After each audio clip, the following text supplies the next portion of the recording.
গুমের মামলায় সেনা কর্মকর্তাদের বিরুদ্ধে গ্রেপ্তারি পরোয়ানার আদেশ সেনা সদরে চিফ প্রসিকিউটর। প্রচলিত আইনেই বিচার জানালেন স্বরাষ্ট্র উপদেষ্টা।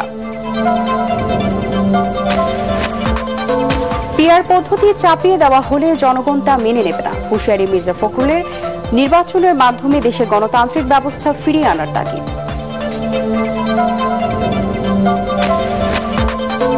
জুলাই সনদের আইনি ভিত্তি ও পিআর পদ্ধতিতে নির্বাচন সহ ৫ দফা দাবিতে সারা দেশে জামায়াতে ইসলামী সহ সমমনা ৭ দলের বিক্ষোভ। জেলা প্রশাসক বরাবর স্মারকলিপি।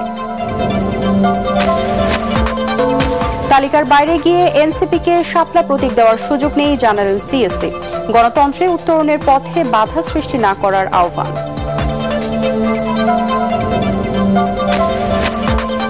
৩ দফা দাবি আদায়ে আগামীকাল থেকে সারা দেশের সব বেসরকারি এমপিওভুক্ত শিক্ষা প্রতিষ্ঠানে অনির্দিষ্টকালের কর্মবিরতি ঘোষণা শিক্ষা জাতীয়করণ জোটের।